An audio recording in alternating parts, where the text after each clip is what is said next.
Course 1, we've got the remix of Lesson 55. Lesson 56 is Common Denominators Part 2, continuing the sequel.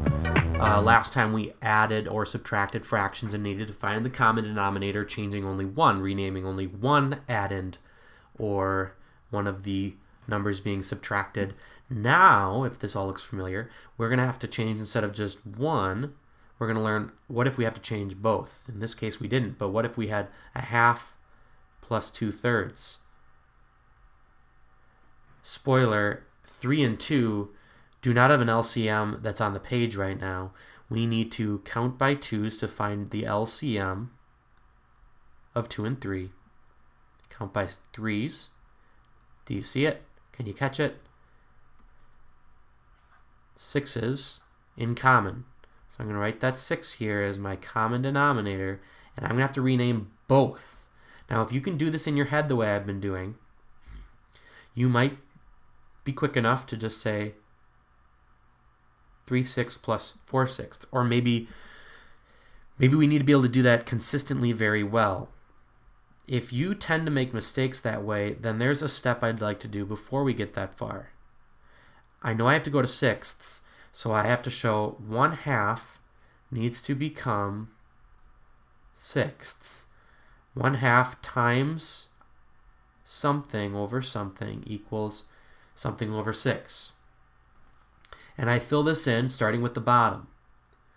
2 times 3 is 6. And this answer always needs to equal 1. So it needs to be 3 over 3, right? That's a 1. 1 times 3 is 3, which is what I said over here before. Again, how do I check 2/3? How do I check what that is in sixths? If you need this step, if you can't do it mental, or if the numbers start to get hard enough, you can't do it mentally. We're trying to get to sixths, but we don't know what the top is. We know we started with 2/3, use multiplication times something over something to decide the numerator. 3 times what? 3 times 2 got me to 6. 2 times 2, because these numbers have to be the same, is 4. Gives me 7 over 6, and that's a top-heavy number. 6 fits into 7 once.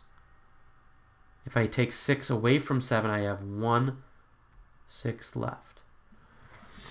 Let's take 6/6 away from 7/6, because that's our 1, our whole number, then you have 1/6 left over, right?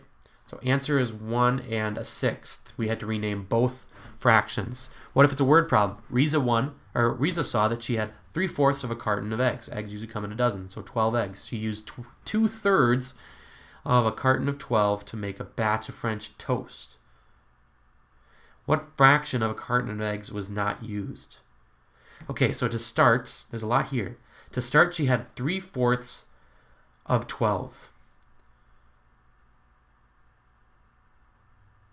Then she had 2/3 of 12 left, of a whole carton left.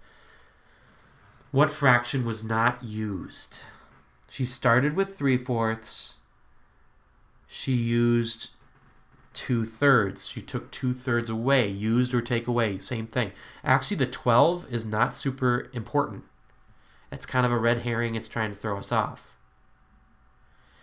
Doesn't matter that it's of 12 eggs. Just think of it as of a carton. I have 3/4 of a carton. I take 1/2 away. Do you see how I got that out of this? I don't either, because it should be 2/3. Sorry about that.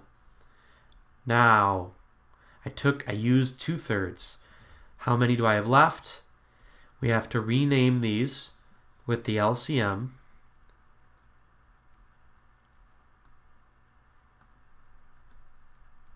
Bingo. So it's going to be 12ths. Don't forget we're subtracting. How do I find the numerator? I'll show you with one of these. Let's do the 3/4. 3/4 times something over itself is going to give me 12ths. Well, I know this one gave me 12th. So the 3's need to match. You don't have to show these arrows in your work, but it reminds me that this is going to be 9/12. That was my quick trick. Back to what I was doing. Keep it all organized. 9/12. Now I'm going to do this one in my head. 4 gets me to 12. 4 times 3. So 4 times 2 is 8. I am left with 1/12 of the carton. Incidentally, 1/12 of a dozen. That means I've got a single sad egg left over. Crying egg. From our French toast. But don't worry, egg will be used soon. 1/12. Renaming one or more fractions can also help us when we need to compare. It's easy to tell that right here in the middle, 5 is bigger than 4, so 5/6 is bigger than 4/6. We show the great less than sign if we're reading it left to right. 4/6 is less than 5/6. But what if the denominators aren't the same? Once again, common denominators is helpful. They say, let's rename so the bottom numbers match. We're doing this one. Rename so these numbers match. LCM of 2 and 8 is 8. So we won't change the left number. But what is 1/2 in eighths? 2 times 4 gets me 8. 4 times 1 is 4. Now we're comparing 3/8 and 4/8. By finding common denominators, we have two fractions that are easier to compare. So we choose the 4. Reading left to right, 3/8 is less than, what were we doing at the beginning? 1/2. Less than. Half is actually bigger even though the numbers look smaller. That's the fun of fractions.